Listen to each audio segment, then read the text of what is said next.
Hello, everyone. My name is Delbert Wetter, and I am a member of the Board of Directors at Respectability, a nonprofit organization fighting stigma and advancing opportunities so people with disabilities can fully participate in all aspects of the community. I'm going to describe my appearance. I am a white male. My hair is a mixture of blonde and gray, but the gray is now in a battle with the blonde and appears to be winning. I'm wearing a blue shirt, and to let you know, we have live interpretation as well as closed captioning. If you click the CC at the bottom of the screen, you can see the captioning there, or also there will be the link posted into the chat. I would like to thank the Sundance Film Festival and Respectability for making this event possible. There is also another panel, other panels taking place as part of the Respectability, Accessibility, and Inclusion Conversation series at Sundance Film Festival. Tomorrow, there will be a panel called Mentorships Matter with an amazing panel full of valuable information. It has been a challenging and frightening time for many of us with the threat of the pandemic all around us. However, there have been some unexpected silver linings. Thanks to the Sundance Film Festival, with this film festival being online, closed captioning and audio description is available, which makes this the most accessible Sundance Film Festival in history. Sundance has made it clear that this is only the beginning, and that's extremely exciting because it gives us all hope for the future of accessibility. And now I would like to recognize all of those people in the disability community and disability community advocates and disability justice community. And they have made the focus of their lives to make film accessible for all. So thank you to all of those people. Yes, it's the right thing to do, but it's also business minded because the disabled buying power is over $1 billion. It's an over $1 billion industry. So folks with disabilities are a $1 trillion industry. And many people in Hollywood realize that disabled people belong at the table and deserve to be included. Diversity must include disability. Our panel today is concentrating on one area of the disability experience in Hollywood: how to produce deaf stories with deaf actors. And I would like to start by introducing someone.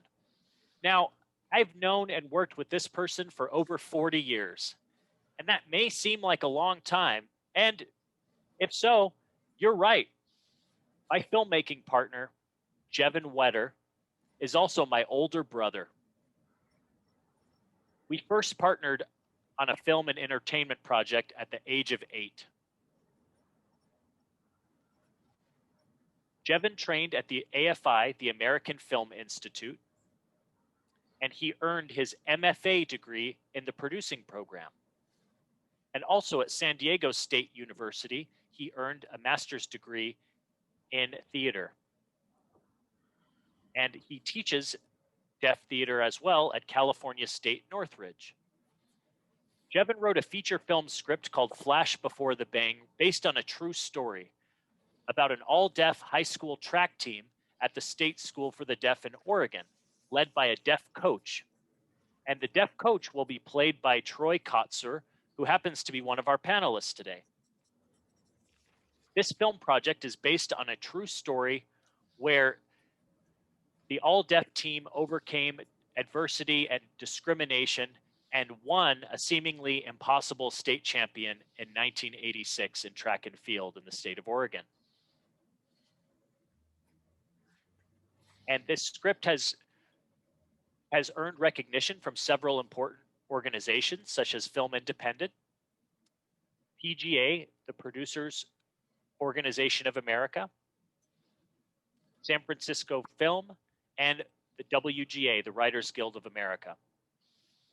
And before I hand over the paddle to Jevin in his more than capable hands, I would like to say happy birthday to our mother, Judith Wetter, who is watching our panel from home today.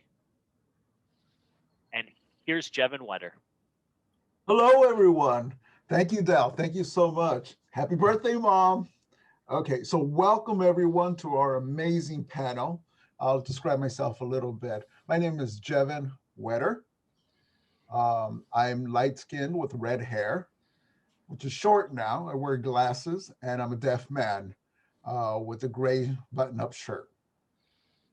So I want to welcome everyone to the panel. Specifically and purposely, I wanted to just highlight some of the events of the panelists, their bios, their deaf performance attributions. So you might be wondering, so, the people who are behind the camera, like an ASL coach, a director, a producer, a writer, the crew.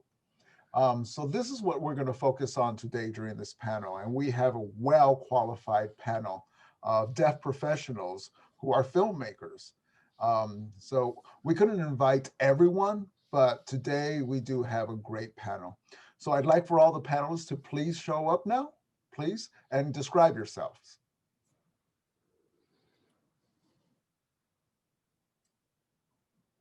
Hello, panelists. Great, good to see you. See, now if all of you could please describe yourself, starting with CJ Jones. Hello, everybody. My name is CJ Jones. I'm an African American. I have thinning hair. I'm wearing a light blue shirt and a black jacket. So I'm so stylish for today. So I've been performing almost all my life, and I became immersed in film and in theater and giving onstage performances for more than 40 years. So I have so much to share, and I'll just keep my comments short for the next individual. Hi, everyone. I have a black shirt that's long sleeve. I'm wearing a Jeff cap.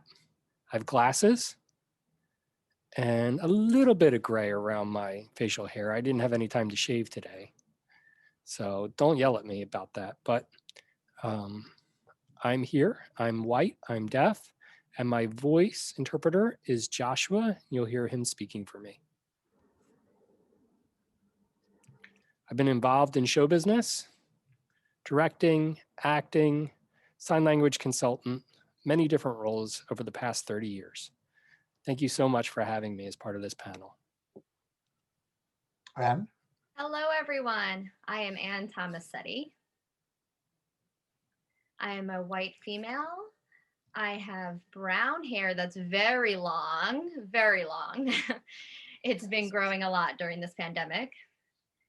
And my voice for today is Heather Rossi. She'll be voicing for me. I am so excited to be here with you all. Thank you for having me. Okay, this is Jevin speaking. Today, my voice interpreter is Andrew Leva.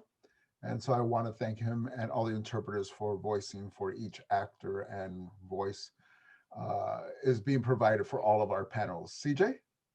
Yes. I forgot to include my interpreter, Gary Greco. He will be my interpreter for today. Thank you. Now, this is Jevin speaking. Before we get started, I'm going to give a short bio about every one of our panelists. Now, CJ has been working in the industry for over 40 years. He's a motivational speaker, director, actor, comic. I mean, he's done it all. He's been through all parts of this industry. And most recently, he appeared in Sweet Baby, Driver. You've seen Castle Rock on Hulu. He's also done Open Door into the Woods. TV shows, he's done The Closer. And he's also been a deaf writer, producer, and we also work with Joshua. So CJ has recently just appeared in the sequels for Avatar, which we're very excited to look forward to seeing his work there. He was recognized. Yes, please applause for them. And CJ was recognized in 2018. He received the AFTRA Howard Russell Award by Media Access Awards, which is very impressive based on all of his experience. It's an honor to have CJ Jones here. Yes, yes, CJ. Applause for CJ Jones. Kudos. Next, I'd like to introduce Troy. Troy has been in this industry for a long, long time. He's back from his NAD, or National Association of the Deaf, days, where he's worked as directing and on stage and on film. And now he's at Sundance working on a movie that we might have seen here called CODA. And congratulations to Troy. He actually broke a record for distribution, which is an applause that we should recognize. Certainly, we're very proud of him and his accomplishments. Thank And you. also, there are a lot of things that Troy has accomplished in his work. He's now presently in The Mandalorian, where he created his own sign language for the character called Tusken Raiden Sign Language. He's also been featured in Criminal Minds, in Scrubs, in CSI New York, Susan FBI, among other projects. And also the number 23 film projects that he's been involved with is number 23, Wild Prairie Rose, Universal Signs, and a lot more. So we'd like to welcome Toy Crosher to the panel. Thank you. And now we have Ann Thomassetti. Ann is an actor, a TV, stage, film, director of ASL or DASL. She's also a certified deaf interpreter, a CDI. She's a consultant, an ASL coach, an interpreter for theater, an instructor. She's also is very valued in her work that she did as an ASL coach for CODA. She got to partner up with other people to work with as a team. Alexandra Williams was also somebody that she got to work with, which is also CODA. I mean, that's amazing to have them both work together. But not only that, she's also been involved in Shakespeare in the Park in New York. She's done off-Broadway presentations and production, Broadway productions, and a consultant for the Crip Camp. So on TV, Netflix. So welcome, Ann. Yes, welcome, Ann. Thank you so much. Okay, has the interpreters caught up? Are we good? Okay. So now we're going to start with the discussion we're here for. So the first question that I have for our panelists, and CJ, you might want to answer this. Tell us, if you had a producer who had never worked with deaf performance before, what is it that you think best influences that process? What must be done first? If you want a deaf talent on the show, what is it that you're supposed to do, or what have producers done? All right, I'll jump in. So based on my years of experience in working in the industry, I found that it's really important to educate the producer about a culture, about ASL, and really establish that transparency and communication and navigate that, what's to be successful, and cause awareness, looking at the material to read, looking at the roles that deaf actors will play. This isn't just the first time, but really just sharing that deaf talent is out there and making them feel comfortable working with deaf individuals. In the film Baby Driver, the director, Edgar Wright, I taught him while we were filming, I taught him without the use of an interpreter how to communicate. And he realized at that time that it was challenging, but at the same time, I wanted him to see the authenticity of the actor, of the deaf individual, writing, be it gesture, jotting down notes. And that was one of the reasons why he selected me and casted me over thousands of candidates auditioning, because I was so authentic in my role. So it's so important that the director and the producer be made to feel comfortable by dialoguing before coming onto the set. That is just so critical. Just want to, Jevin is adding, just want to make sure that the interpreter's cut up. Okay, Troy? This is Troy. I'd also like to add about producing, you know, with my experience working with Star Wars and the show The Mandalorian, you know, I somehow was contacted and I wondered how they found me. It just, one of the employees happened to know sign language. They were studying it. And the producer asked them, they said, you know, we want to create a sort of sign language or gestural communication. They said, well, you really should find a deaf person. And when they reached out, they found me. And it was a great opportunity for them to have more of an open mind, to demonstrate that, you know, we have this shared language that makes it better for the show. And it's very important for the crew to know some American Sign Language, right? That's really important to increase awareness and sensitivity. And it made the show very successful. Jevin saying, and? And I'll add on to what Troy and CJ have said.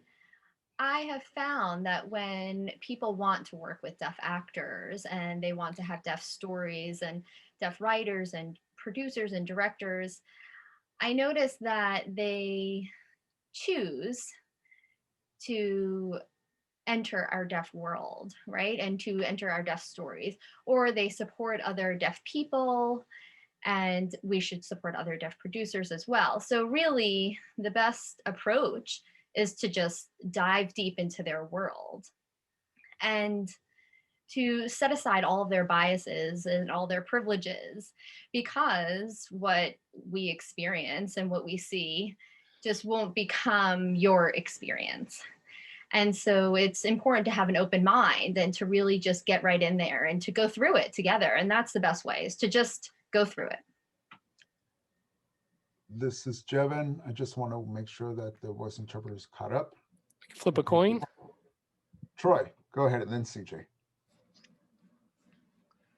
What I did on the set for CODA, there was a director, her name is Sean Hader, and she did her homework. She did her due diligence. She really immersed herself in deaf culture and became much more sensitive and more respectful of our culture. And I think that's part of what made this movie successful.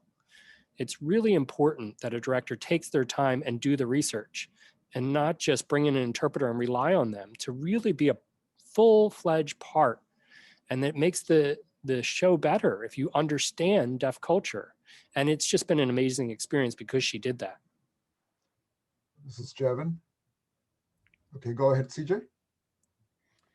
Yes, this is CJ. I'm very glad that Troy brought this up. Producers and directors must, and I mean must, do the research and not do a half-assed job in this. Because if you do the research and you learn, you become more sensitive, more aware, flexible, and more creative to allow the deaf actor to really express themselves in their authenticity in terms of what the director wants or what they may not want, but they allow that flexibility and change to take place. Once that occurs, then trust will happen. So it's so important and paramount that directors and producers do study the language of ASL, the deaf culture, and all that's included. This is Jevin. I just want to make sure we catch up with the interpreters. Sorry, interpreters. I just wanted to add that many people are aware that deaf performance in the community are very strong in the entertainment system. They have a lot of experience in the stage. There's a long history of work that deaf talent have done to the stage. And some people say, well, there may not be very talented people out there, but that's not true. There are a whole plethora of deaf talent that exists out there. They're just waiting to be discovered.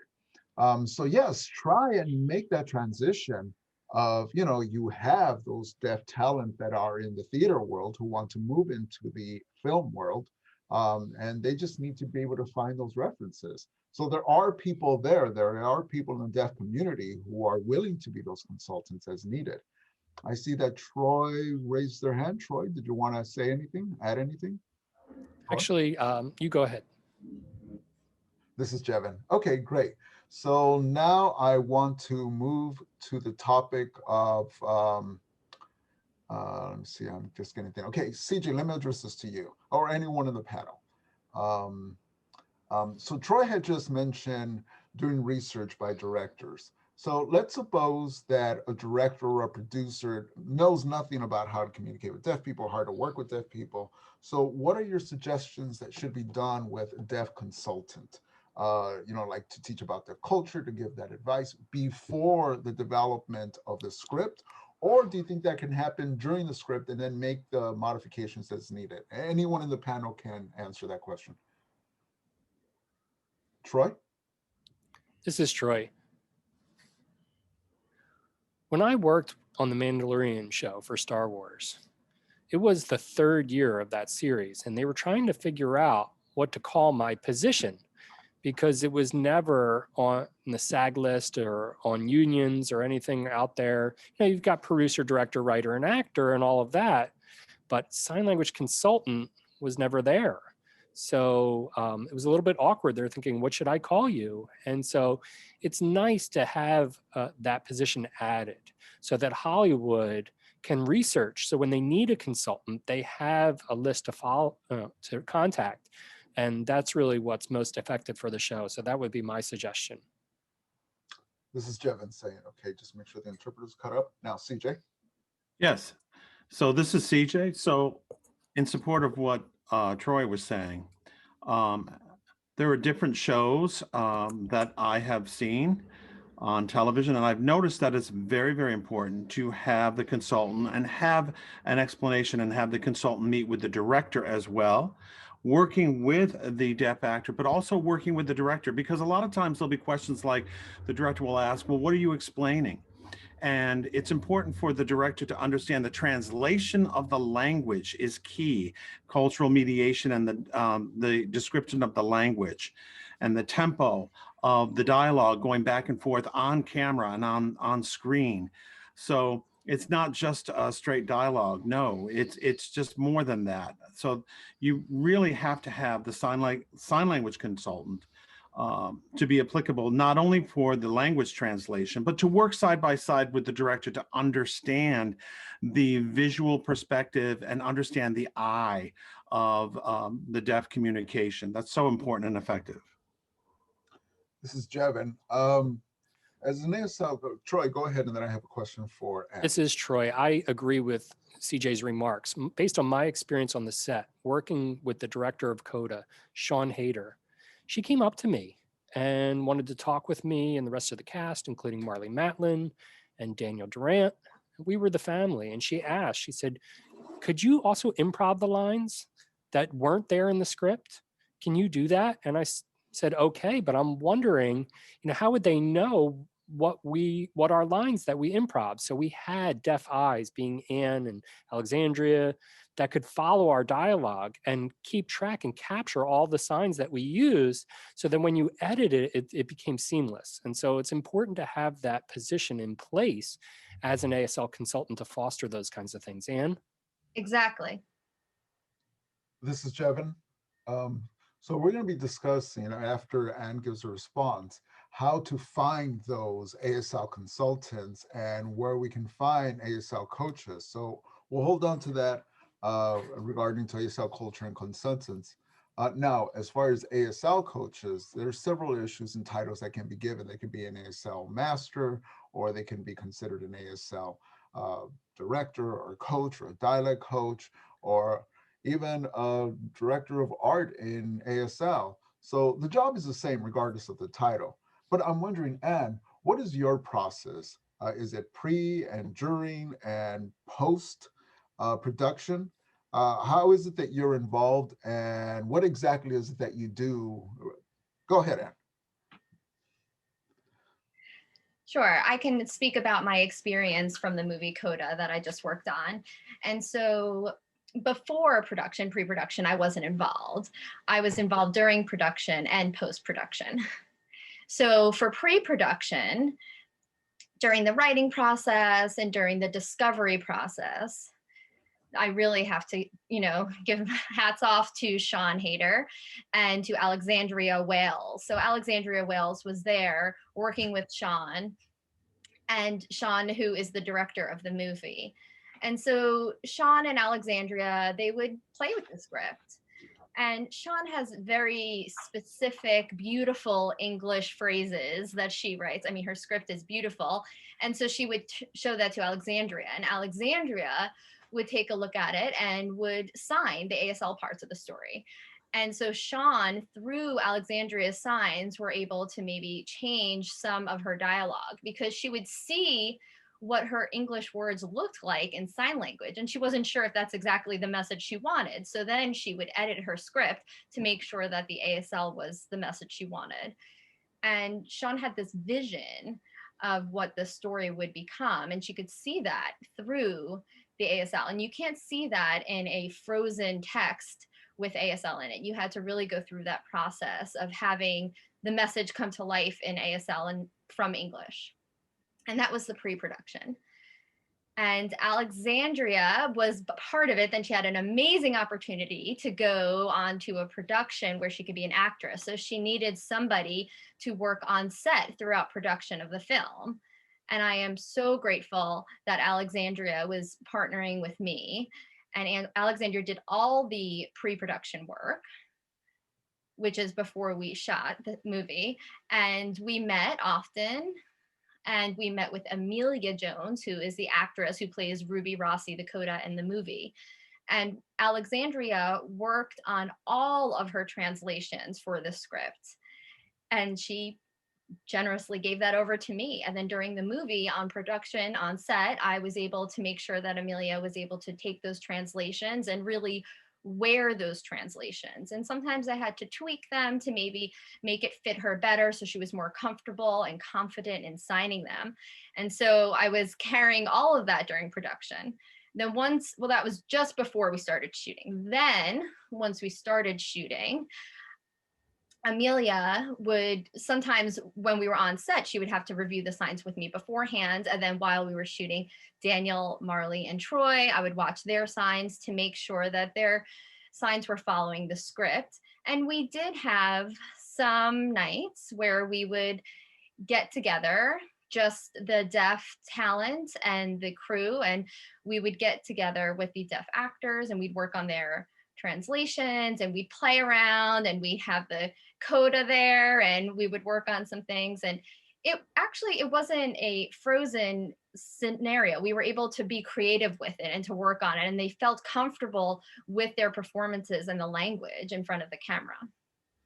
So that's where I got involved at that point while we were on set. And I worked with Sean throughout the whole filming of the movie. I was with her. I was looking at the monitor to make sure that their signs were in frame, that they weren't out of the scene. And it was, sometimes we would have to adjust things. And I was also supporting Amelia, who's the CODA that was signing, and to make sure that she was comfortable with her signs. And then I worked with the script supervisor, because she wanted to make sure that everybody is following the script and everyone's on their lines. So there was so many moving parts while I was there, and so many things that I did. And the onset work, we can talk more about the details and the technical things if it comes up later. There's a lot of tips and ideas that I have. And then we'll just briefly touch on the post-production, is when everything's done, and there was still some work to be done in post-production. So often Sean wanted to check the signs during editing and the captions to make sure that they were accurate. And often she would send me a clip to watch. And that went on for a few months during editing. And then we finished that project, and that brought me here to this panel. This is Jevin. Oh, yes. Okay. So I wanted to add some questions that people have been asking insofar what a consultant is and what an ASL coach is, and people don't seem to understand the difference between them. So does anybody want to expand on that? CJ? Yes. Yes, this is CJ. Right now, our company, Sign World Studios, is working with Janice Cole to develop in-depth explanation of what the roles are. Plus, secondly, we're working on getting the correct qualified individuals to do the translation of scripts, whatever you want to call the dialogue, not just taking anyone who is not qualified to do the translation. It becomes more and more vital to be very, very careful in selecting the right individual to match. Also, the deaf actor prefers their individual to do the translation. And so if there's a new face that's brought in, sometimes it can work, but a lot of times it may not work. So there'll be some issues and confounds with that. So having a hearing person doing all the translation that may not be qualified, I've had to really fight and advocate to get a qualified specialist, having someone who is authentic and is a specialist to be able to work with that deaf actor effectively. This is Jevin. Now, let's say you're ready to just hire somebody. Where would you find a qualified person? I mean, is it a referral to a deaf person, or is it a new actor who's deaf working into the business? Troy, you had your hand up if you want to add something to that. This is Troy. Similar to what I said earlier, you have SAG, you have the unions where they have this new position that's part of the list of that's credentialed for the movie. The music, you have the stunt director, you have the dialogue director, and but what about the sign language master or the director of sign language? That needs to be a part of it. And so this way people can better find us to do that kind of work. This is Jevin. Now, so far as an ASL coach, Troy, when you have a script and you know it's done and you know that there's some special grammar that exists in ASL that does not exist in English, and you need to make those grammatical interpretations. So what is it that you do if you're just going to improv? How is it that you handle that? I'm curious.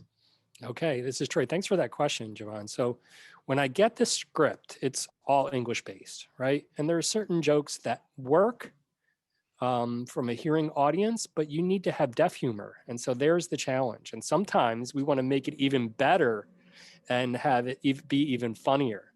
And so what I was able to do is to play around with the signs, keep the same intent, but to give a multitude of choices and then find out what best fits the character as this crazy fisherman guy who, you know, lives on the sea for years on end. And, you know, this fisherman sign language, you know, it's kind of like, yeah, street talk, but, you know, on the sea. And so the signs that I came up with, this ASL consultant, when I saw them laugh, then I knew that it was going to work and it got approved. And it was nice to have a set of deaf eyes and seeing if they liked the improv. You know, it's nice if they weren't in the picture, if we didn't have that extra set of deaf eyes, I can't imagine how anybody would really catch on. And so in my past experience, I worked with Sue Thomas FBI. I had a reoccurring role, and there was one scene where there was an actor that forgot their lines, and I knew what their lines were, and so I fed them the lines. But at the same time, the camera was on me, and then time went on, and they did the editing, and they check in with us before it goes to final production, and so they gave us a rough draft of it. And I saw in that part of that one scene, you could see me signing, "You forgot your lines," but it didn't say it in the script. And I said, you know, they said like, "Oh my gosh," and the person fixed their line, and then they had to edit it out. So it wasn't in there. So that's why we need an extra set of deaf eyes. Right, Anne? I mean, that's what really, and CJ, you need to have that. Yes. Jevin's adding. Okay, so in regards to improv, Anne, what is your experience? Troy had to do that improv. What would you do? You know, to have to deal with that improv. What would you do? Oh boy. It's pretty tough, right? It's it's grueling work. I loved those moments. I loved when Troy went off script. It was really fun, but it was great for me to be there as a deaf person, having those deaf eyes and being able to see when Troy was doing his moments and see the reaction from me, or the horror and the shame. Don't do that. But it was nice. And the director, who was always next to me, would look at me and ask me why I was laughing at that. And she was picking up on what was happening. And she, during his improv, was able to see what worked. And then I would explain what he did. And then there was a really large condom, and it's a very stretchy condom that he put on. Okay. So those are the things I had to do while we were going through this. I had to explain. And Troy was just fantastic. And he also affected me because what I did, everything he improv'd, I had to write it down when he was making new lines. So I always had a little handy notebook, and I was making sure I captured all of those notes because the script supervisor needed to know that. The director needed to know that. So we had to make sure that I kept track of it. It was crazy. And I loved it, but it was a lot.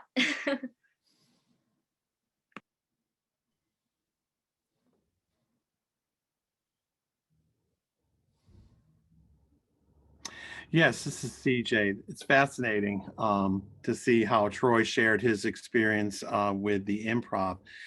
And it is fascinating because you worked with and worked alongside other deaf actors. So you felt more comfortable and at ease during that setting. Yes, so that was very important. That's a real simple explanation. So to be able to provide that setting across from working with another deaf individual, feeling comfortable and having that following along, it's a lot of fun. It's a lot of fun in that interchange. So with the film Baby Driver, I was able to drop some hints without stepping on the director's toes in his direction. So for example, that shape, like, wow. And the director was like, wow, that hand shape, it wasn't in the script, but I kind of threw that in. You're making me laugh. Yeah, I threw that in. So that was some kind of natural improvisation that showed that how deaf people can do this and can rise to meet the challenge, and allowing the director to allow deaf actors that freedom to do that, just like what Troy was saying. Well, we didn't want to waste their big budget.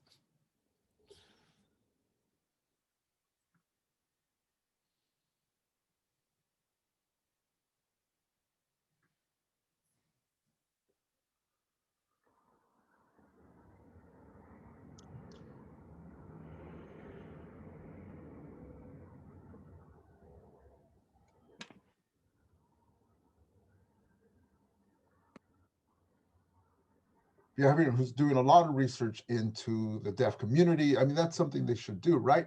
But let's say you have a deaf director, and all those barriers are now, of course, diffused, but still, you're going to have to work with an interpreter. So now I'd like to focus the attention to working with a director, whether you have a deaf director who needs an interpreter, or those who are hearing who also rely on the interpreter. Maybe you have a hearing director who's going to need an interpreter. So let's talk about interpreters on the set. How is it that you use interpreters on the set, and how many would you need? So I'm going to start with Troy. Troy, did you want to answer? Okay, go ahead. Sure. In 2013, I directed a low-budget film called No Hero, Super Deafy, No Ordinary Hero. And when I directed, we had about a crew of about 50 hearing people, and we had 4 interpreters.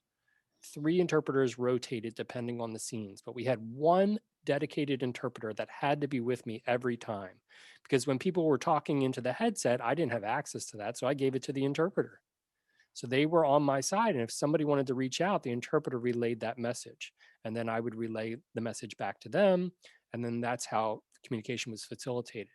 And so it's really common sense. You just have to change it up. It's quite simple. This is Jevin. Okay, Anne, and then CJ. On the movie CODA, we tried to pre-plan how many interpreters that we were going to need and where we were going to need them. And we found out that we needed an interpreter in the makeup trailer, we needed an interpreter on the side, we needed them in headquarters and base camp. And so we needed interpreters all over. So we had an idea of 9 interpreters, and that was way too many. When we arrived, we narrowed it down to 4 interpreters. And most of the interpreters that were there before the shoot, we had those 4 there, and we assigned them to positions, let's say, on set. They had their places around the set and where they should remain during the production. But then we noticed that as we were shooting and as the days were going on, we had 3 deaf actors, and then we had the interpreters in their zones, and the environment of the story with the deaf family and a director who really wanted to connect with her deaf actors.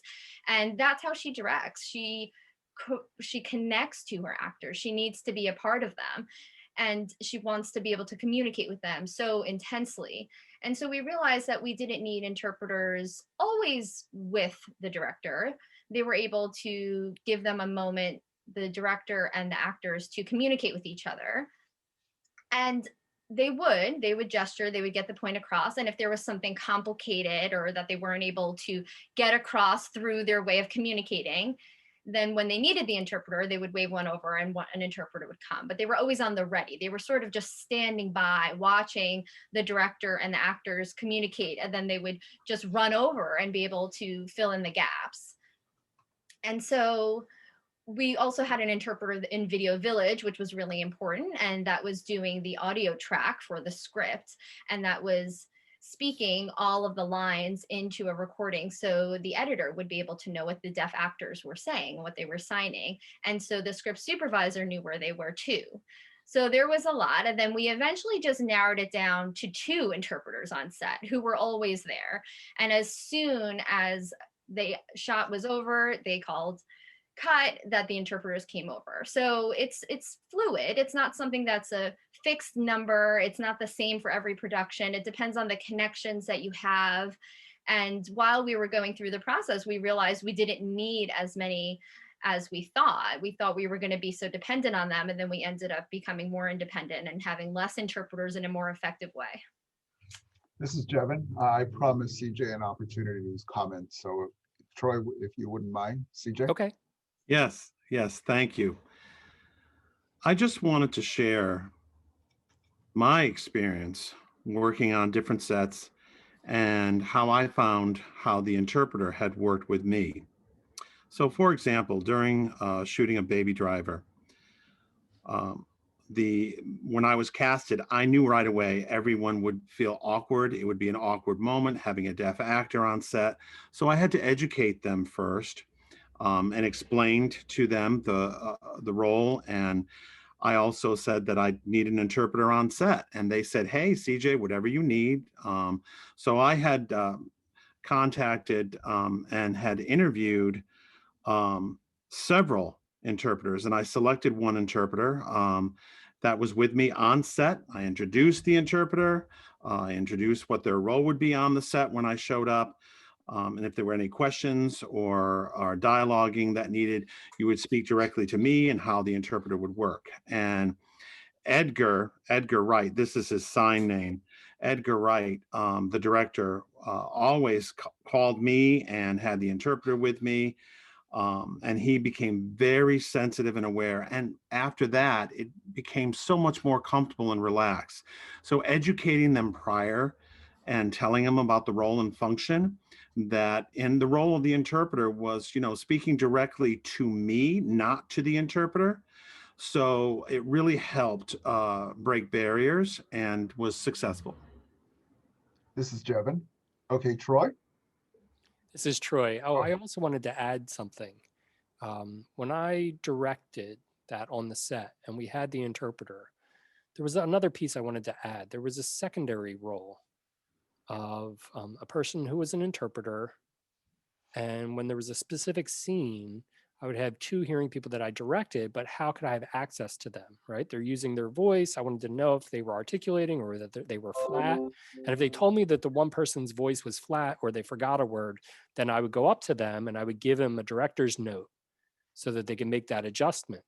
And we were able to work that into the whole system. People might be wondering, how does you have a deaf director and hearing actors? And so we had that specific role, and it was very nice to have that talent for those specific needs.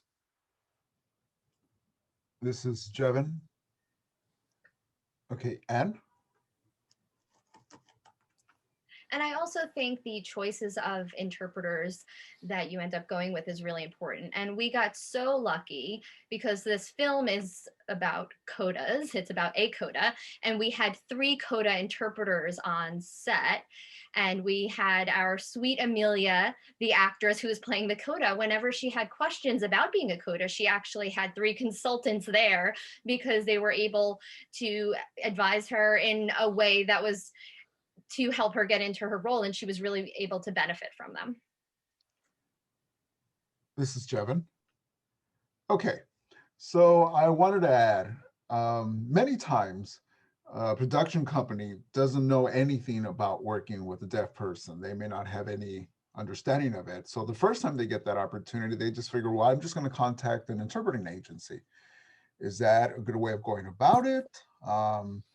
Should they ask an interpreter agency if they have any deaf consultants? So should they ask that question? Should they ask an interpreting agency if they have a deaf consultant? Or should you just, let that be the case? Because we want to have authentic representation. So we want to be able to create jobs for deaf individuals and allow for those opportunities to exist. Another thing to consider is starting a good point by just having respectability, for example, who have this Hollywood toolkit for various disabilities where you can start being able to contact the people you need to, and being able to have that as a constant vehicle to grow the pool of talent. So you might want to look into that. Now, insofar as interpreters, are there any challenges or interesting stories that you've had while dealing with an interpreter on set, and what solutions did you find? Troy. This is Troy. I was a guest star on Criminal Minds, and it was number 801. And anyway, I was an escapee, and the police were after me. It was a really interesting role. It was funny, but there was a scene where I was supposed to be driving this car, and I knew what it said in the script, and so here I was in this car, and then I had an interpreter with me, and we were waiting, and there was the production team and the directors, and they were all conferring, and then they were looking at me, and I bumped my interpreter. I said, "Do you mind going over there and see what's going on?" And so they addressed them, said, "Oh, is there a problem here?" And they said, "Well, we just didn't realize that Troy's going to be driving, but he needs auditory access on the headset so we can tell him where to park and how to move back and things like that, how we communicate with him." And I said, "Well, I'm really happy that you asked me that. This is how we'll do it. We'll have the interpreter in the back seat, and when you give them the time, I'll look in the window, and while you're talking to her or him, the interpreter, and then I'll have access to that through the rear view. And then when we went to shoot the screen, they put their head down so they were invisible. And then that's how they gave me that kind of insight. So it really worked out beautifully. This is Jevin. Wow, that's very creative and very important. I think that's necessary for deaf performers or people who are deaf working on crew to be able to ask for that without there being any assumptions, to be able to ask, that we can find solutions. Remember, we're deaf and disabled people are the survivors. This is our lives. This is what we know. And this is how we have survived and have fought to survive this way. So there are many different ways, just simply ask the talent, either deaf talent or disabled talent or the crew. Troy, and then CJ, I'd be interested to find any interpreting situation or thing that you might have found. And if CJ, if you wanted to add something. Well, not really, except for James Cameron in Avatar. He he is very, very aware of the interpreter and what their role is. And if the interpreter is not around, he will yell, CJ, he'll yell. And, you know, the set was huge, like a football field, the size of a football field. And he would scream and he would say, "Oh, I'm sorry." He would mouth that, "I'm sorry," because everyone would be looking at him. And we'd find the interpreter, and the interpreter was, you know, kind of embarrassed at that. But now, you know, see, James would come up to me and tap me and say, "Hey, where's your interpreter?" So he would never yell across like a football field and disrupt people anymore. Maybe they could just text you next time, CJ. This is Kevin. Let's Right. hold the comments so we don't have any overlapping. Poor interpreters just trying to catch up here. Okay, so just want to make sure that we have the interpreters able to catch up so there's no overlapping. Anne, did you have a short story before we move on to the next subject? Sure, yeah, I just have a short story. So what we didn't realize is that during the night shoots that it was pretty dark out and the actors would be moving around the set. And so during the day we had great lighting, but then as soon as the nighttime came and all the lights had to go off, and the deaf people were a little startled, the deaf actors, because it was so dark and there was no lights around. So then we all took out our phones and we got our phone lights, and I got my light and I made sure that I was able to shine it on the actors. And then we would hold the light over the crew and over the script and over the actors to make sure we were able to communicate. So we didn't really realize at night that it was going to be so dark. So then the next night, I got to give kudos to the crew because they really were concerned about the communication and they wanted to make sure that the deaf eyes had access at nighttime. So they created some sort of contraption that went around the interpreter, and it had this light that would shine on them. So when it was dark, they were able to see the light shine on the interpreter. And so it was a huge bright light and it was illuminating, but it was able to enable their communication. And it was kind of like a campfire. It was very cute. It was great. And that was just, the point is that we were adapting. When we saw a problem, we had to be creative and we had to find a solution.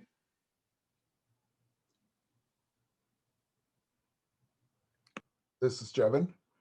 Oh, okay, so I know that this topic can go on and on. There are a lot of stories that we can tell and spend many hours trying to do that, and a lot of information that can come from that. So we want to touch as many topics as possible. So now I'd like to turn the attention to the support of deaf and disabled filmmakers, because you know there are very talented deaf and disabled filmmakers, and some of them with formal training, some of them have a lot of experience or a variety of talent out there.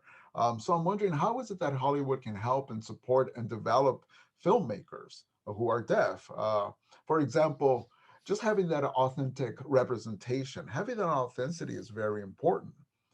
To be able to make you know, production team to think about how they're going to talk about or work about or write about a deaf character.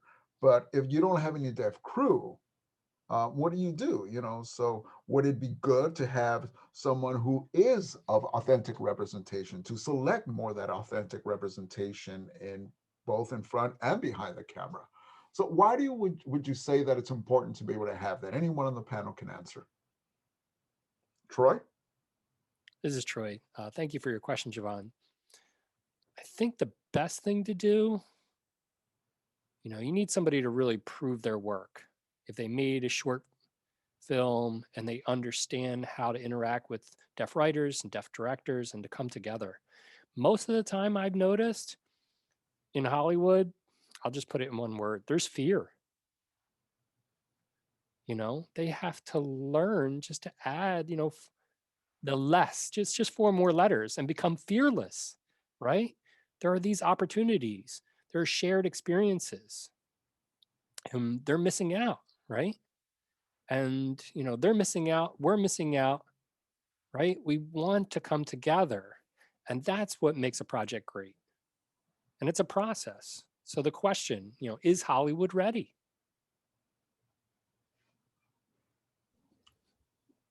This is Jevin. CJ, go ahead.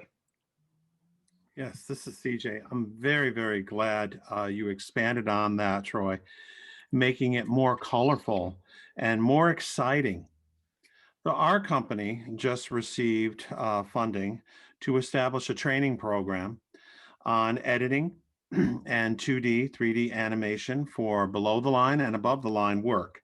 I know there's so much of a need, and there's many companies, and I know there are many companies that are out there that are ready. They have editing, they have camera crews, and all of that. So, how would they benefit from working with people from my company? So just knowing what's needed.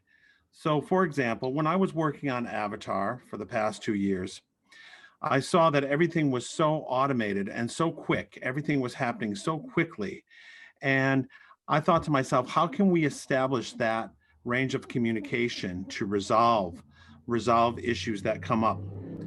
So having someone meet someone who is qualified, who had a lot of experience. Of course, there are deaf folks that have accessibility, and they select their own individuals. But having their talented work and training someone, which is why I am doing that in my company, below the line, above the line collaborations with the movie industry, to produce that talent and have those talented people out there and collaborate would make it a great experience for all. This is Jevin. Troy, go ahead. This is Troy. I'm so excited what CJ shared and all these opportunities. I have a project that we've been working on, and it's called Signing Animation. And it's so exciting to see this effort. We have more than 5 talented deaf artists, and we've got a hearing team that works with them, and they all work together to develop new signs that are depicted in art. And they're going to have a Kickstarter just next month, and we're really excited to see what happens with this project. Seeing deaf people that are very talented to be able to share their talent, and it's online. You can check it out, defanimation.com for more information. It's really exciting to see this come to fruition, and this is something that we need. We want to carry on this tradition and to really lift up artists.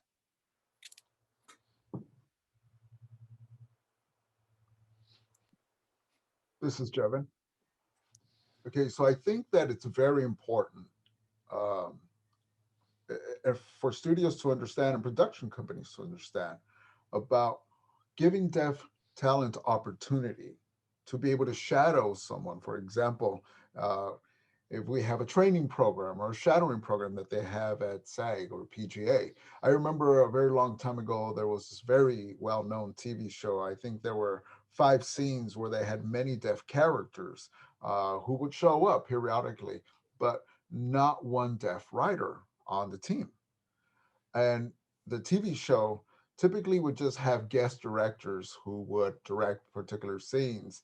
Um, so that is a lost opportunity for deaf talent, deaf directors, deaf people behind the camera. So I'm wondering, how is it that we slowly introduce maybe back the deaf talent representation for our community, our history, our culture, instead of just performing? Um, so the community needs to have more of that. Troy, I saw you raise your hand. Well, I'll just say it again, fearless, right? People are afraid. And look, I know there are budgetary concerns and things like that, and you're hoping you get revenue in the end, and it can be scary as an endeavor, but it's nice to bring in authentic talent and make that a priority so that you can bring it to the next level. This is Jevin. I wanted to give Anne an opportunity to also make a comment. Anne? I think lately, or in our history, I think there's a lot of stuff happening right now, especially within the recent history of the past few years. There's a lot more deaf accessibility and deaf people on different levels. So there's more opportunities available out there, and in the industry, there's a lot more. And so there's people who have interest and they want to work with deaf actors. So there's more opportunity. And I do think that the people who are up there, who have the power, I think that if we can just get into that world a little bit more and to have more reach up on the ladder, and I think that's what we can do. For deaf and disabled groups, I think we do need to get their attention. We need to keep climbing. We need to keep trying. And I don't think that it's time for us to be against each other. I think we need to lift each other up. We all need to do this together. And this is a really important time in our history. The story's changing. Our stories are becoming more authentic, where our representation's becoming more authentic. And I think we have more opportunities to show them now that we can do this. And so you see that there are deaf people who are already filmmakers, who are writers. We know that. We know that there are several of us out there, and we need to get together and maybe start our own production company like CJ has, or we need to have more of a connection with each other and collaborate more, and we can see each other more, and then we can get together and produce movies and TV shows, more content that reflects who we are, our culture, our community, our stories, how we want to be represented in our everyday lives. So within that kind of structure, by all of us collaborating and being together, then we'll be able to do that more. And I do understand that we need their support, the higher ups, the powers that be, but I think we should do it internally first. This is Jevin. Okay, now CJ, I saw you raising your hand, CJ. Thank you. Thank you. So I'm starting to feel really excited here because it is so important. It's very important right now to figure out how to succeed in collaboration in the industry and looking at the pool of talent that we have. So I've been on panel discussions quite a bit. I've gone on various panel discussions to talk about it, and it's getting old. It's getting tired. Where's the action? Where is it? So quite recently, being bold, being authentic, being blunt, I've got to admit, I'm tired. The collaboration has to take place. I've had 12 scripts that I've developed, good quality writing to really expand and include more deaf people. And I've submitted them into the industry. I submitted them to Hulu, to Netflix, to to Disney Plus, Awesome TV. I've done that. One company, all except one company, got back to me and said, no, the themes for your scripts are very similar. The stories are all similar. But wait a minute. They're deaf leading roles. They're stories written by deaf individuals. Similar themes. What? And I was shut down. So I've been in touch with CAA, California agency, and to have this dialogue with the industry and to find out what are they looking for. This is our story. You've never seen our story before. Why are you shoving this into the closet? We're seeing famous Black actors. We're seeing stories being told. But when it comes to, deaf stories, I get you, Troy. You can't be afraid. It's being fearless. I get it. I get your message. These stories are very important to be told. Opening your mind, opening your heart to diversity, to be more inclusive. Come on, take that action. Thank you. This is Jevin. Just right quick. Oh, Troy, go ahead. This is Troy. Something real short.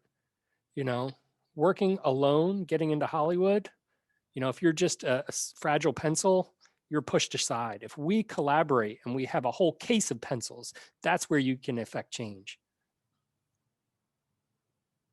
This is Jevin. I hope the interpreters will ever get that. Yes, that was important. Hope so. Okay, so I'd like to be able to move on for the sake of time. Now I'd like to talk about just generally access.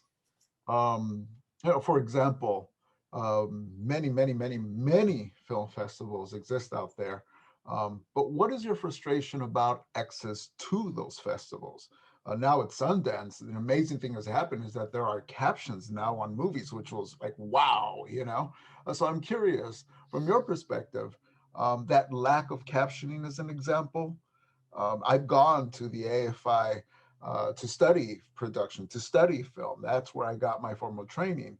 And so, you want to go to film festivals to continue to study your craft, but without captions, then we have to wait until the very last opportunity to be able to have that. I think that's very frustration. That causes a lot of frustration. But does anybody else want to mention any other frustrations you might have come across? CJ? Yes, yes. I was involved in Door in the Woods. It was a low budget film.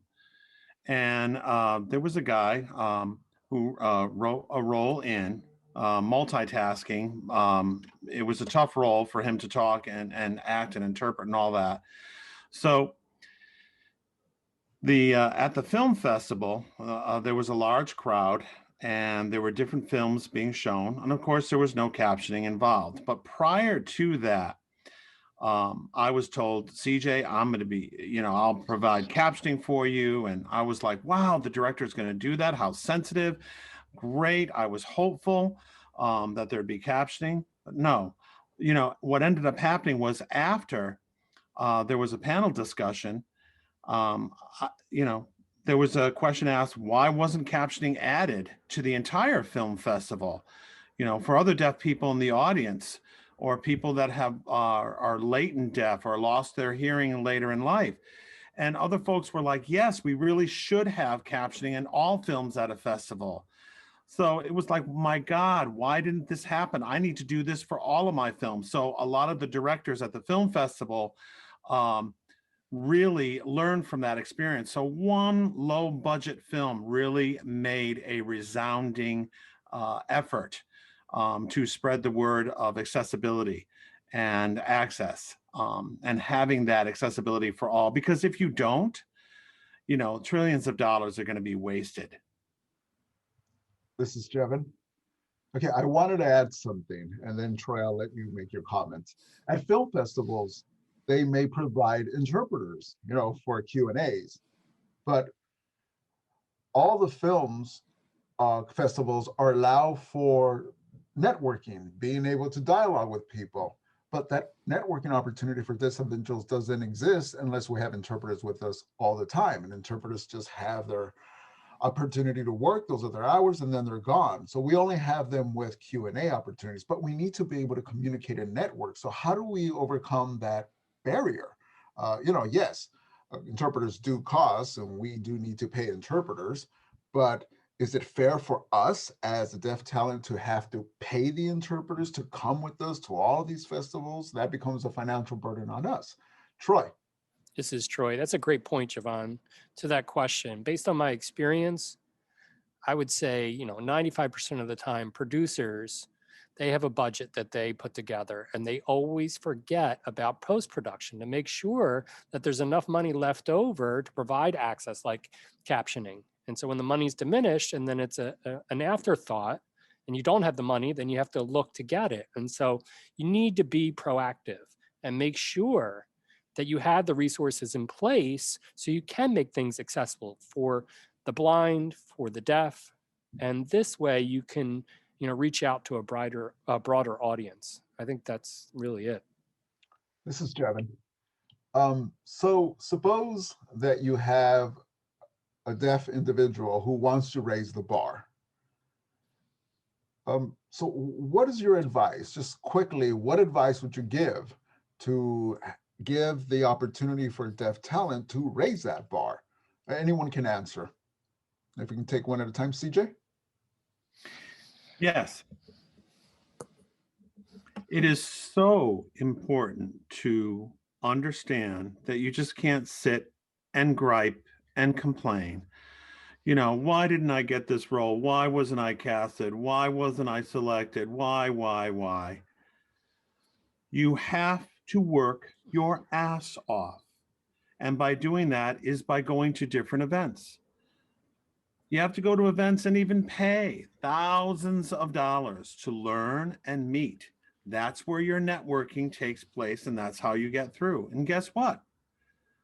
I've gotten more networking and has helped me meet some really good people through that.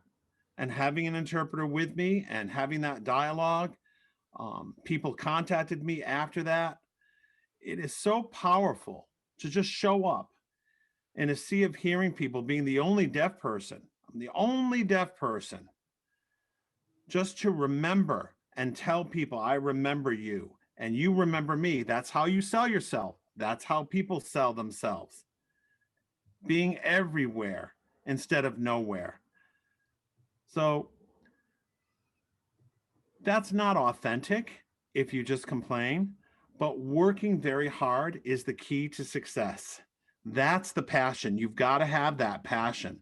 It's the language we all have here on this panel. Last thing I wanted to kind of impart to people is for deaf people who want to raise the bar, deaf people have to work together. Put your egos aside, swallow your egos aside. Troy has some support, we can support Troy, we can support Ann, we can all work together as a collaborative force. The Black community is doing that. They're successful in their work. The disabled and deaf community need to continue to be persistent and show and grow and make support and support each other in this journey. That's when the bar gets raised. But remember, keep barking, keep barking. Can't hear you. What? Jevin, this is Jevin. Troy, did you want to add anything? This is Troy. CJ, you put it really well. I've been involved in Deaf West and other theater companies where you're working with different individuals over years. And sometimes I'll work with directors on repeated projects and having, talent get together again, writers, directors, it all comes back to attitude, dependability, commitment, giving your best, and then people will remember you and they'll want to work with you again and again. This is Jevin. And yes, please. I just want to add on to what both CJ and Troy said. I think all of us need to get together, work together, be creative together, play together in order to raise the bar. I mean, the bar is already here. And so with support from the deaf community, with deaf artists, if we all got together and support each other in the business, we pull each other up and we just all rise up together with our stories, with our rich experiences that we have, and we bring that to the bar where it is. We rise up together to it is. We can do it. We can get there. And yeah, I've seen movies, I've seen their stories, and they inform us as an audience what is out there. And there's a lot of the same type of stories, but we can just change the perspective and show our stories. We can show people of disabilities, people of color. We can show everybody real life, what we look like. And if we just keep making those products and putting them out there, and people will see our perspective, and then they'll realize, oh yeah, we're just people on earth, just like everyone else. We're all here together sharing our stories. And that is where we need to keep going. And that bar is going to keep going up with us. This is Troy. Okay, I just want to make a few comments before we go through our question and answer opportunity. This is Javon. Sorry, this is Javon. Sorry. So there are many opportunities that exist for training. For example, we have academic programs like CFI and SDSU and UCLA, USC. There are many ways that exist, but not just the one way. Respectability labs, for example, Sundance labs, for example. There are also independent film labs. So there are trainings that can be taken. And it just doesn't have to be that's the case. We also have unions like SAG and WGA and a variety of others who have their own labs. I'm just looking down at the list that I have here. Oh, mentorships. You can apply for mentorship opportunities, internship opportunities. no pay, but go for it. You have to build your network. You have to find what you can find and wherever you can find it. Absolutely. So there are many ways to be able to get to where you want to get to. That would be really the goal. So the panelists, what are your needs? What are your expertise? What are your skills that guided you to where you need to be, as the panelists have mentioned? Now, because of the interest in time, and we're kind of running low on it, I wanted to ask Dal if he can just feed me some of the questions that we've been receiving from our audience. Dal, do you have any questions that you want us to field?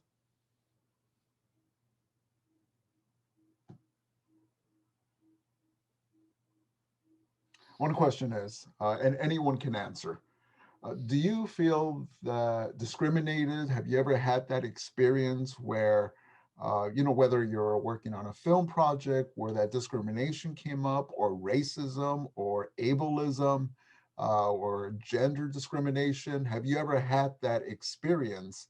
And can you give us examples of how maybe you were able to overcome those or find solutions? Anybody? Troy? This is Troy. I auditioned for Criminal Minds. And before that, I saw a message on my phone from a friend of mine who is hearing and is also an actor. And he texted me, and I feel like, I don't feel right to audition for this role. It's for a deaf person. I thought of you. And he said, can you kind of take my time slot for audition? I don't want the producer to get mad. And so I showed up. And there was this whole queue of about 20 hearing actors. And I was the only deaf actor. And so I auditioned and I nailed it. And they picked me. And they said, look, they never really thought about having a deaf actor in that role. They didn't think they'd be able to find somebody. And they feel like sometimes, just bring in a hearing person, it's easier to communicate with them. A lot of hearing people, they just don't know what it's like working with deaf people. But I was very grateful to this colleague who gave up their audition slot. And so when they asked me for an interpreter, the person that gave up the role, I brought them on in that capacity. And we both got paid. So that was a good example of somebody that was very generous and supportive to disabled talent. And I want to see more people out there doing the same. This is Jevin. One story that touched me, and it didn't happen to me, but a deaf actor friend of mine who is a talented actor auditioned for a game show. This was many years ago, and there was interpreter available. And so they actually got a call back. The contestants pool grew smaller, but they still maintained their position in the pool, and they were about to get into the show's finale, but unfortunately that didn't happen. But then watching the game show on TV, I was awestruck that the interpreter was involved as one of the contestants, and I went, "What?" I mean that's very concerning. There's a code of ethics that needs to be followed by interpreters. I know that they have a code of ethics, so that's discrimination there, because they can just look at the interpreter and go, okay, well, we'll just find this person. So do you have any other experience in discrimination that you've experienced either pre, post, or during production? Anyone? This is Anne. So it seems that most of the time, the discrimination against us deaf actors is just that people are not deaf auditioning for deaf roles, right? So that's what we see the most. And I think that's what the discrimination is most prominent for me. And it's maybe not discrimination, but it's blocking the discrimination from happening. But what happens is the filmmakers will have a specific character, maybe a person of color. That person has to be a specific type of person. They're deep in the community. They have to be, I don't know, let's say they're like some sort of rapper. And well, this actually happened to me. They asked me, a white girl, to support and to teach this hearing young boy who did not know any American Sign Language to rap battle somebody in sign language. So I realized quickly I wasn't the right person for that. And in this day and age, I'm absolutely shocked that that happened, that they even approached me for this opportunity, because it wasn't right and I wasn't the best fit for it. So I don't know if we can say that is discrimination, but or reverse discrimination, whatever the case is. But regardless, we need to get rid of that, and we need to just find people who are better matches. And I was able to explain to them the reason why, but they just see that I'm a person who's able to do the work. So they were just like, oh, okay, yeah, let's ask her. And I said that I have so many people, so many resources that were more appropriate. So instead of just telling them no, I didn't just turn them down. I gave them the resources that they needed. So I was able to fight for other people who were maybe overlooked and give them the opportunity.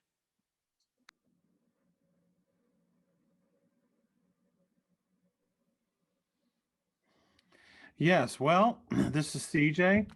So in my years of work, I think that what I've experienced in discrimination was also racism, because I'm deaf and Black, and I've met many barriers and came across that. And I've started to realize that, you know, times are changing. People are speaking up. There is more advocacy from the disabled community, raising awareness. And I do appreciate that. But there's still a lot of work for us to be done within the deaf Black community. There's a lot of Black deaf actors that should be in film. Why aren't there more? By people of color, transgender individuals. I advocate for that push. And that's what my company is doing. And it's based on my experience and my frustrations. And I don't want that to happen again to the trans or people of color, indigenous people of color. Enough is enough. And that's what my company stands for. You know, the discrimination that I just experienced, I submitted so many stories to Netflix, and they turned around and said, no, these stories have a similar theme. We won't be considering them. And I was like, whoa, wait a minute. I'm a famous actor, I'm talented, but what was the fear? Again, you know, Troy's famous line of fear and being fearless, that happening really was discriminatory to me. There was no dialogue, there was no interactive process or anything. So this was very, very discriminatory to me. So for folks, disabled people, Black, deaf, really minds need to be opened. And I also want to open sensitivity and open more doors so that there'll be plenty of work for myself as well. And we can work together in the mainstream and be successful together in the mainstream. So it's very, very important to have the LGBTQI team involved.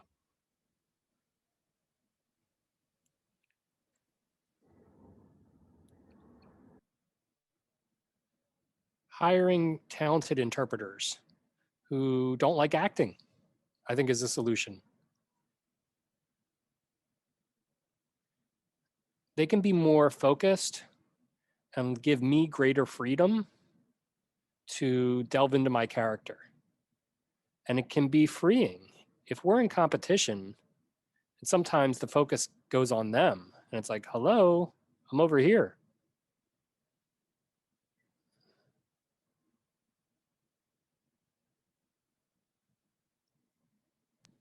I think interpreter needs boundaries. They have certain code of ethics. This is Javon.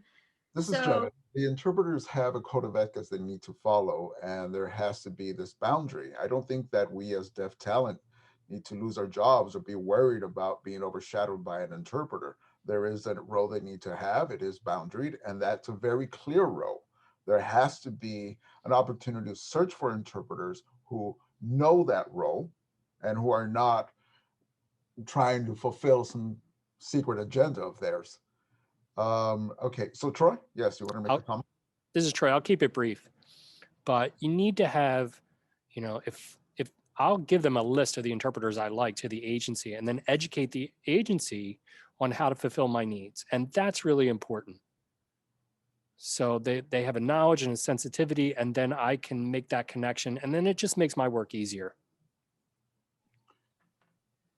This is Jevin. I think that we have another question that's come in. My apologies for cutting that question short, but somebody had asked, as a wheelchair user, that they become a consultant for people in wheelchairs, but what is your advice on how to start, start that work as a consultant?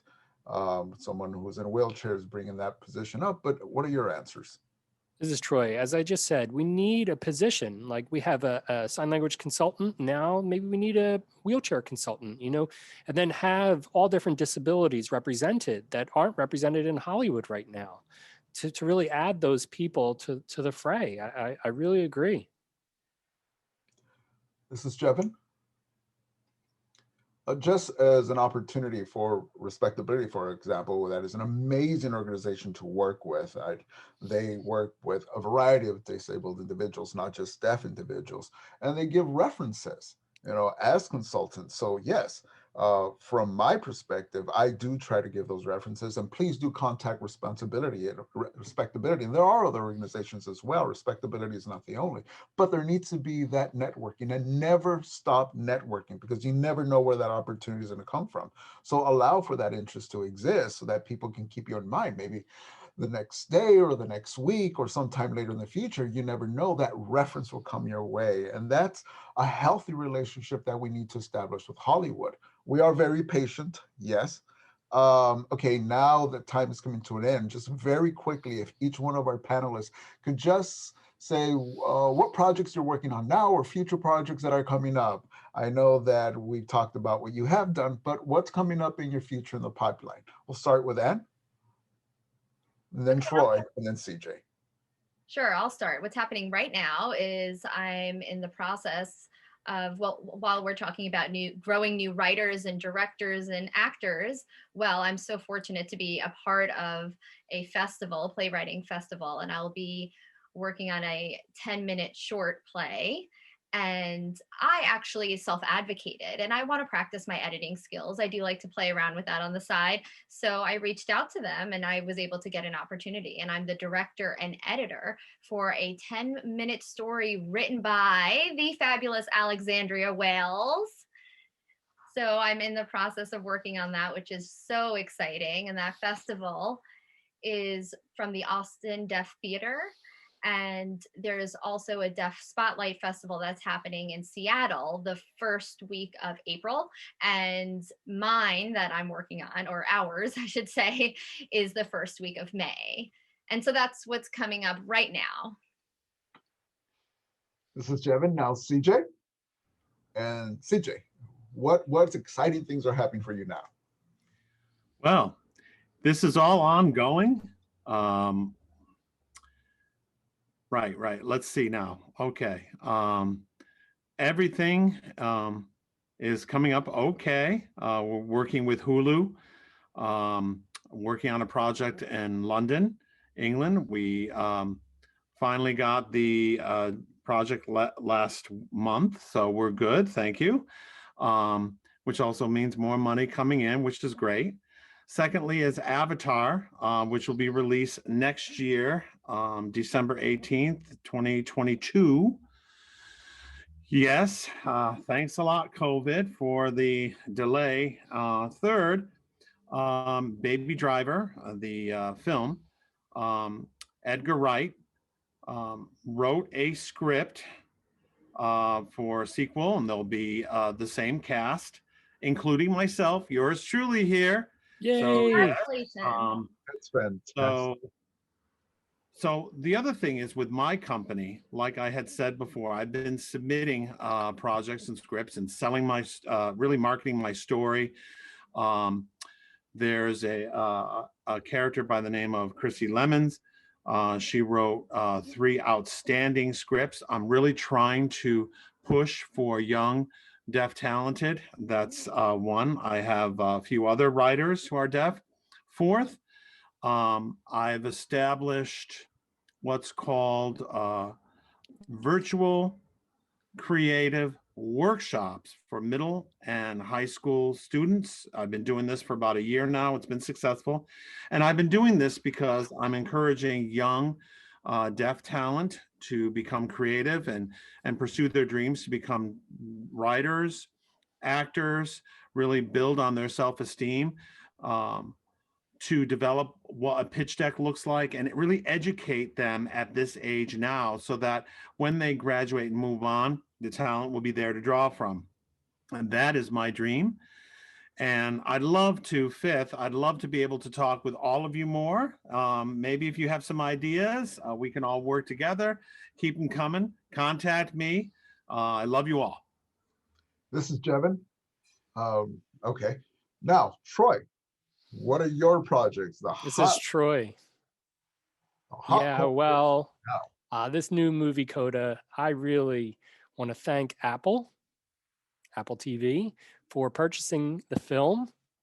I feel very honored. We'll see what happens with the release and that journey. But as I just shared, there's this signing animation project that the Kickstarter's coming up. I'm very excited to see that develop. And also looking to a new challenging movie, Flash Before the Bang, working with deaf and hearing artists. It's a deaf director, Javon and Adele, and really looking forward to that as a new challenge to work on. It's very exciting. And more time to play golf, hopefully, and also spend time with my family and my dog playing fetch. This is Jevin. So insofar as me, I'm still teaching theater at CSUN. I'm working on Flash Before the Bang. It's a project that I'm developing through PGA on diversity. Film Independent Lab is something else I'm working on. We've gotten grant from the San Francisco Film Lab. We've got a lot of things that we're working on. And currently, my brother and I are working on a live and deaf club documentary film that occurred in San Francisco in the late 70s. And at that time, there were many punks bands that were playing in San Francisco. And there were two groups that actually came together and oddly enough created a collaboration, deaf individuals and the punk scene. And we also have a story that I'm not going to be able to tell you much detail about, but there is something else that's occurring. And fourth, I'm going to be continuing to work as an inside consultant for DreamWorks on a show called Madagascar, Little Wild. It's an animation that you'll be able to find on Hulu, which I've been able to work on, and we're on the second season, and it seems like it's still going. All right. Talent is involved. We're keeping very busy. And just as CJ has said, just keep this going. Just keep networking, attending everywhere you need to be, because you never know what opportunities may show up. So I'm very grateful to Sundance for the opportunity to allow for this panel to happen. And if you have any thoughts on how to have disabled individuals in your projects, start with respectability. The toolkit, Hollywood toolkit that they offer, which is available free to you all. And ask, Troy just said, don't be fearless, just ask. We're not gonna bite, I promise. Thank you all, thank you.